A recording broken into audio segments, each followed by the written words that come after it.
Hi friends, welcome to our channel Thagaval Kalanjiyam. இன்னைக்கு நம்ம ஒரு முக்கியமான தகவலை பற்றி தாங்க இந்த வீடியோவில் பார்க்க போகிறோம். என்ன அப்படின்னு பார்த்துக்கிட்டோம்னா, நம்ம எல்லாருக்குமே தெரியும், இந்த மாதம் அதாவது டிசம்பர் 14ஆம் தேதி வரைக்கும் ஆதார் கார்டை வந்து நம்ம அப்டேட் பண்ணுறதுக்கான லாஸ்ட் டேட் வந்து நம்ம கவர்மெண்ட்லேருந்து அனௌன்ஸ் பண்ணியிருந்தாங்க இல்லைங்களா? ஸோ அதுக்கான காலக்கெடுவும் முடிவடைஞ்சிருச்சு.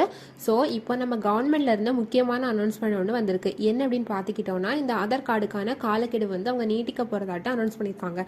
அதை பற்றின டீட்டெயிலான தகவலை தான் இந்த வீடியோவில் நம்ம பார்க்க போகிறோம். வீடியோ ஸ்கிப் பண்ணாமல் ஃபுல்லாக பாருங்க. அதுக்கு முன்னாடி இப்பதான் நீங்க எங்க சேனல்ல உள்ள வீடியோ ஃபர்ஸ்ட் டைம் பாக்குறீங்கன்னா மறக்காம சேனலை சப்ஸ்கிரைப் பண்ணுங்க. ஸோ பார்த்துக்கிட்டோன்னா நம்ம எல்லாருக்கிட்டையும் கண்டிப்பாக ஆதார் கார்டு இருக்கும் இல்லைங்களா? ஸோ குழந்தைங்கள்ல இருந்து பெரியவங்க வரைக்கும் எல்லாருக்கிட்டையுமே வந்து ஆதார் கார்டு இருக்கும். அதுக்குன்னு தனியாட்டு ஒரு நம்பரும் கொடுத்துருப்பாங்க இல்லைங்களா? ஸோ இப்படி ஆதார் கார்டு எடுத்து 10 வருஷம் ஆகியும் அதை நீங்கள் புதுப்பிக்காமல் இருந்தீங்கன்னா உங்களோட தகவல்கள் வந்து ஈஸியாக வந்து திருடப்படலாம் அப்படின்ட்டு நம்ம கவர்மெண்ட்ல இருந்து சொல்லியிருந்தாங்க. ஸோ 10 வருஷமா ஆதார் கார்டில் வந்து நீங்கள் எந்த அப்டேட்டும் பண்ணாமல் இருந்தீங்கன்னா நீங்கள் கண்டிப்பாக பண்ணணும் அப்படின்ட்டு சொல்லியிருந்தாங்க. ஸோ அது பண்ணுறதுக்கான கடைசி தேதி எப்போ அப்படின்னு பார்த்துக்கிட்டோம்னா டிசம்பர் மாதம் 14ஆம் தேதின்னு அவங்க ஆல்ரெடி அனௌன்ஸ் பண்ணியிருந்தாங்க. ஸோ இப்படிப்பட்ட நிலையில் இந்த காலக்கெடு முடிவடைஞ்ச நிலையில் நம்ம கவர்மெண்ட்ல இருந்து புதுசாட்டு ஒரு அனௌன்ஸ்மெண்ட் ஒன்று வந்திருக்கு. என்ன அப்படின்னு பார்த்துக்கிட்டோம்னா, அதாவது மக்கள் வந்து அந்த ஆதார் கார்டில் உள்ள தனிப்பட்ட தகவல்களை அப்டேட் பண்ணுறதுக்கான காலக்கெடு வந்து அடுத்த வருஷம் அதாவது 2024 மார்ச் 14ஆம் தேதி வரைக்கும் அவங்க வந்து நீட்டிச்சிருக்காங்க. அதாவது 3 மாதம் கூடுதலாட்டு அவங்க வந்து கால அவகாசம் கொடுத்துருக்காங்க அப்படிங்கிற தகவல் தாங்க அது. அவங்க இந்த காலக்கெடுவை எதற்காக நீட்டிச்சிருக்காங்க அப்படின்னு பார்த்துக்கிட்டோம்னா, நிறைய மக்கள் வந்து அவங்களோட வந்து டீட்டெயில்ஸில் வந்து நிறைய மாற்றங்களை கொண்டு வந்திருக்காங்க. ஸோ அதை கண்டிப்பாக அப்டேட் பண்ணணும் அப்படிங்கிற காரணத்துக்காக தான் அந்த காலக்கெடுவை வந்து அவங்க நீட்டிச்சிருக்காங்க. ஸோ இது மூலயமா ஆதார் தொடர்பான நிறைய மோசடிகளை வந்து நம்ம தடுத்துக்கலாம் அப்படிங்கிறதுக்காக தான் வந்து இன்னும் அந்த காலக்கெடுவை வந்து நீட்டிச்சிருக்கிறதாட்டு கவர்மெண்ட் சார்பிலேருந்து சொல்லியிருக்காங்க.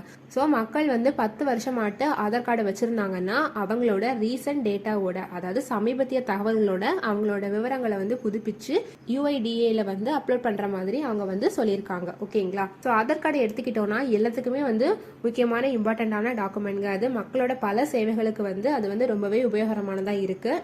பார்த்தோன்னா நிறைய இதோட வந்து நம்ம லிங்க் பண்ணியிருப்போம் இல்லைங்களா? ரேஷன் கார்டு கூட நம்ம ஆதார் கார்டை லிங்க் பண்ணியிருப்போம், பேன் கார்டு கூட லிங்க் பண்ணியிருப்போம், நம்மளோட பேங்க் அக்கௌண்ட் கூடயும் நம்மளோட ஆதார் கார்டை வந்து கண்டிப்பாக நம்ம லிங்க் பண்ணியிருப்போம் இல்லைங்களா? ஸோ இப்படி எல்லா இடத்துலையும் இந்த ஆதார் கார்டு வந்து ரொம்பவே முக்கியமான பங்காக இருக்குது. ஓகேங்களா?